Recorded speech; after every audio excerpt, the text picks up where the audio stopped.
Guys, ഞാൻ നേരത്തെ പറഞ്ഞ പോലെ ഇന്ന് തൊട്ട് ഞാൻ ജോലിക്ക് പോവുകയാണ്. അപ്പോൾ ഞാൻ എന്ത് ചെയ്തു, എൻ്റെ കയ്യിൽ നെയിൽ പോളിഷ് ഇട്ടിരുന്നത് എനിക്കിഷ്ടപ്പെട്ടില്ല. അപ്പം ഞാൻ അതെല്ലാം റിമൂവ് ചെയ്തിട്ട് ഈ ഒരു കളർ എടുത്തിട്ട് ഇന്നിപ്പം മേടിക്കണം ഗൈസ്. ഇവിടെ എൻ്റെ കയ്യിൽ ഇരിക്കുന്നതൊന്നും എനിക്കിഷ്ടപ്പെടുന്നില്ല.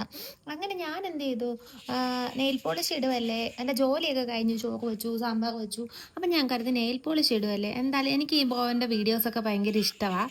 അപ്പം ഞാനൊന്ന് കാണാമെന്ന് വെച്ചു കേട്ടോ. അങ്ങനെ കണ്ടുകൊണ്ടിരിക്കാൻ നേരം ഞാൻ 2 ദിവസം കൊണ്ടാണേ കാണുന്നത്. ഇങ്ങനെ ഇൻസ്റ്റാഗ്രാം സ്ക്രോൾ ചെയ്തുകൊണ്ടിരിക്കാൻ നേരം ഈ ബ്രോൻ്റെ വീഡിയോസൊക്കെ കാണുന്നത് നല്ല രസമുണ്ട് കേട്ടോ. ആള് നല്ല ഇന്നസെൻ്റ് ആയിട്ട് നമ്മൾ കമൻറ്റ് ചെയ്യുന്നതൊക്കെ ഈ പുള്ളി ചെയ്യും. അങ്ങനെയാണ് ഈ പുള്ളിയുടെ ഒരു പ്രൊഫൈല്. അപ്പോൾ നമുക്ക് ഒരു കാര്യം ചെയ്തു നോക്കാം, കണ്ടോ. അപ്പം ഈ പുള്ളിയുടെ ഈ ഒരു വീഡിയോയിൽ നമുക്ക് ഒരു കമൻ്റ് ഇടാം. നമ്മുടെ കമൻറ്റ് പുള്ളി ചെയ്യുമെന്ന് നമുക്ക് നോക്കാം. നമുക്ക് കയ്യെത്തും ദൂരത്തില്ല ഫഗത് ഫാസിലിന് ചെയ്യുമോയെന്ന് ചോദിച്ചിടാം. ചെയ്തെന്നുണ്ടെങ്കിൽ ഞാൻ കാണുവാണെന്നുണ്ടെങ്കിൽ ഞാൻ നിങ്ങൾക്ക് ഇടാം കേട്ടോ. ചെയ്തിട്ടുണ്ടെന്ന് പറഞ്ഞിട്ട് കയ്യെത്തും ദൂരത്ത് ഫഗത് ഫാസിൽ ഇടുമോ? എനിക്ക് ഒരു സെക്കൻഡ് ഞാനൊന്ന് ടൈപ്പ് ചെയ്തോട്ടെ. ഇതെന്താ കേസ് ഇങ്ങനെ കാണുന്നത്? ഇത് കമൻറ്റ് ചെയ്യാൻ പറ്റുന്നില്ല. ഇതെന്താണെന്നൊന്ന് പറഞ്ഞേക്കണേ ഗൈസ്. ഞാൻ ഫോളോ ചെയ്തിട്ടും പുള്ളിനെ കമൻറ്റ് ചെയ്യാൻ പറ്റുന്നില്ല.